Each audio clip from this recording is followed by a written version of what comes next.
It is important that, of course, that equality is also not just in general, but at leading functions, because they become an example for the rest of the company. A lot of the industries, even the hospitality industry, used to be or still is a male-dominated industry. So it needs to come from the group of people, and it needs to be an integration process which is recognized by all the players on the field. To make it work, you have to work together. You can't treat it in isolation. It needs to be a concerted effort. When you have a new female who have just been maybe promoted and is facing this credibility issue, I remember going to my boss and saying, like, they won't talk to me, they ask for my boss. And then he was so good in saying, like, look, you're the boss, you handle it. If you get into an issue where you cannot handle anymore, you come to me. So he allowed me the opportunity and the time to show my clients that I am qualified to be the boss. And that probably took about a year for people to really accept me, people meaning the clients, the guests. And I think it's a very good example for other maybe male leaders or even female leaders to leave your new management members and give them time and trust them that they can handle it. Don't jump in too fast, to allow them to build their own credibility. But what happens is that when those females, after they qualify 3 years, normally, then a couple of years after those 3 years, there's pressure to get married, pressure to have child, or children nowadays, you can have 2. And then obviously pressure from the parents not to work hard as well. The longer that we can actually convince, in particular, the female employees or our qualified people to stay in the organization, the better chance then and choices we will have to obviously making sure that we give them more responsibility. In reality, what you want to do is actually making sure that our female talents can continue to stay in the organization in this pretty much similar percentage as they progress through the ranks. Gender discrimination, it's still very prominent in the geopolitical situation and in many societies that we can see. From a professional standpoint, this may come across as odd to you, but personally, I've been very, very blessed because I have never felt being discriminated against because of my gender. Now, if I think about why that is the case, I think I'm very thankful that I have got great managers and companies that adopt very seriously gender equality. Many researchers have shown that diverse teams clearly outperform non-diverse teams. The reason is simple. You have more ideas, more creativity, and this drives business and innovation. And the saying goes that 2 brains think better than 1, but actually 2 diverse brains work better than 2 non-diverse brains, I believe. And even at an individual level, again, many researchers have demonstrated that couples that express more gender equality have, for example, happier and longer marriages. If you look at the corporate ladder, I mean, whether you look at the CEO level or I would say the N-1, there is a majority of male. So if the male are not the supporters for more equality, for promoting more female workers on the top, and I think the minority will continue to stay minority. So I think it has to start by us. And I don't want to quote the name of a very smart guy, but he used to say that we, as men, has to promote the minority, to help the minority to climb on the top.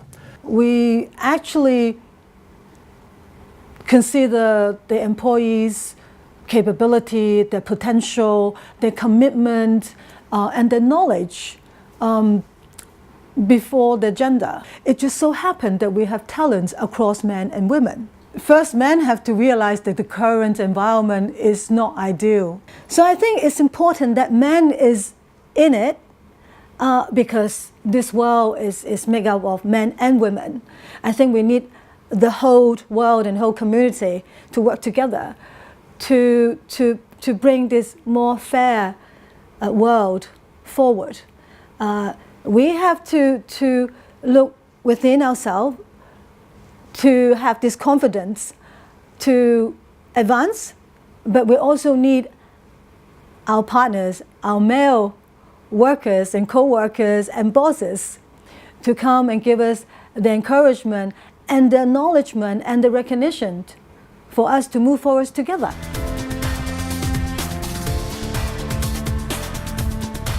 I think formal structures like women's organisations open to men and such like are part of the answer, and we've certainly found that in the SFC. Not everyone is driving down a path of let's do everything we possibly can to make sure that women remain in the workforce, notwithstanding family pressures, etc. And that's why women's networks, which are open to men who can explain these issues, is very important.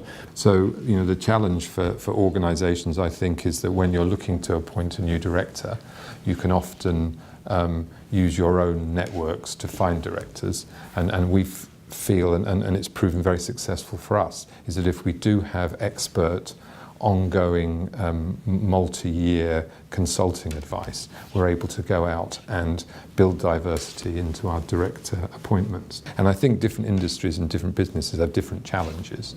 So, for example, in one business I'm involved with, which is heavily engineering based, then the challenge that you have is that how much STEM-based education is happening in your jurisdictions, and therefore how many women are coming in as engineer graduates. So that's quite a big challenge. But then if you look at the accounting profession, which is where my background is, and I think that it's much easier to have a very diverse graduate intake. I think it's just making the environment a fun place, something that you want to be passionate about working. Because the reality is, a lot of dual income families don't need to have dual income. So what we want to do is make it attractive for the other spouse to work. Now that may be a male spouse, it may be a female spouse, but make it attractive that you can have a vibrant career and bring up a great family at the same time. You don't have to choose one or the other. I'm a former banker myself. You've been burnt out in an overly intense environment where the only focus is money. But we want to attract people who want to make a vibrant career with a shared common goal, and our corporate core purpose is to make our Hong Kong a better place to live. I actually think that from the perspective of HeForShe campaign, how that is going to be becoming effective is how any organization and any society can actually provide an effective continuous education. So if you are just working day in, day out with a bunch of guys, male, it cannot be good for you.